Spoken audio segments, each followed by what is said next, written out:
How about Tua Tagovailoa getting benched, and not only just benched, getting moved to the emergency third quarterback on the roster? Sounds like his time in Miami is over. Mike McDaniel going to Quinn Ewers instead of Zach Wilson. Going to give Quinn Ewers a shot. Thinks it's his best chance of winning football games. Now, one, they're already eliminated from the playoffs. And as somebody who followed the Buffalo Bills for a very, very, very long time, being in the middle of the pack in the NFL every single year is not a successful recipe. I can tell you No. being in NFL purgatory is not a successful recipe, but it sounds like Mike McDonald is looking to try and save his job for the future. Obviously, they already fired their GM. They're trying to figure out if it's the right move moving forward, but that's a lot of money. He's owed $50 million if they release him. I believe it's over $90 million in dead cap. Now, they can split it over 2 years, but that's still a lot. They're not going to get rid of him. They're not going to be able to do the Russell Wilson thing where they move on from Tua. I don't think, unless they add a couple of first round picks themselves to say, hey, take this salary. So it sounds like they're stuck with Tua, but they're still going to look otherwise and maybe go with another guy like Quinn Ewers. What do you think about this? I mean, it's been time, I feel like, to move on from Tua. He's had his flashes where it was like, oh, wait, he is an elite quarterback. Oh, wait, this is why we drafted him. Oh, wait, this is why all Dolphins fans have hope. And then he reminds you pretty quickly why it's not working out. And it's just one of those where it's like, it hurts. It hurts to move on, I'm sure, for a lot of Dolphins fans. I'm sure there are also a lot of Dolphins fans who are like, yeah, we've been ready, dude. So this is a celebratory day for us. But I think you're going to have to just look and you might not get immediate success to the level of what Tua was offering, but you might fall out of that NFL purgatory and be in a worse spot for a year, get a decent draft pick, get some time under a quarterback's belt if they end up going with Quinn Ewers or if, maybe they make some moves in free agency or whatever, and bring in somebody else to develop and in a year or two, the ceiling is moved up. That's kind of where I'm at with this move. I don't think the Tua returns to the lineup. I don't necessarily disagree with you as far as whether they move on from him. I don't think they have a ton of trade value there. So I think he's probably just going to end up sitting until his contract is up. But yeah, I think this is the right move for the Dolphins. And Mike McDaniels is there was a very real conversation earlier this year where this could be it for him. And it was before they rattled off, 5 straight. So I don't know where that conversation is necessarily at. And I think him showing that he's willing to move on from Tua is actually a sign that ownership is going to want to see. I think they're going to want to, or they will give him some credit here and say it's not tied to one guy. He wants to see the team succeed. Would you say that the Dolphins have a higher chance of success without Tua, or do you think that they're cutting this leash a little too early?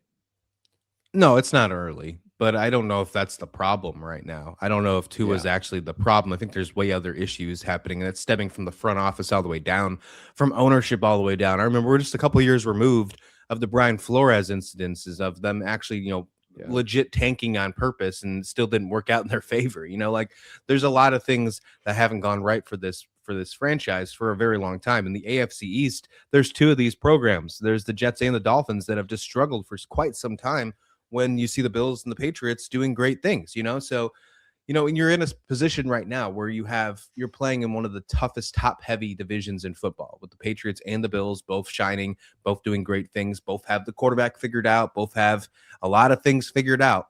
And then you look at the Dolphins and you're like, okay, well, where do we go from here? So maybe this is something where you're like, maybe we just punt on 2026, continue to build up some picks and just eat this salary. Now there is a potential out, according to Spot Track, for Tua's contract in 2027 that turns into instead of a big contract that he signed in 2023, a 5-year deal. It becomes a 3-year deal, and there's only $34 million in dead cap. And then also, this is something kind of a Kirk Cousins-like kind of scenario. If they decide next year to trade him post June 1st, they'll save $43 million. The dead cap for 2026 will only be $13 million. 2027 dead cap still up to $31 million bucks. But I think that is probably your best case scenario. If you were trying to get rid of, if somebody's out there, maybe the Kansas City Chiefs, maybe the Chiefs with Mahomes thinking maybe Tua is the guy. I'm not sure if that's the case either. I don't even know if that helps you, right? But for a scenario, if there's anybody out there that says we think there's one, we can fix Tua, we can Sam Darnold Tua, we can Baker Mayfield Tua, then you're probably going to see a trade after the June 1st post contract deadline, because There's a lot of dead cap savings for both teams there, and it probably makes the most sense. If anything happens, it probably will not happen until about another half year from now. If you're Champ Kelly, how much are you taking for Tua? What's the minimum? Like, if someone's willing to take a 7th round, are you just like, hey, take him? Or do you need to see, 4th round, maybe 2 5s? You take him you sell him for a bag of peanuts right now. Yeah, that's what I was thinking too. It's the money that matters. I think the flip side. I think the Dolphins might have to trade Tua and add picks themselves. They to sweeten probably, the pot. yeah.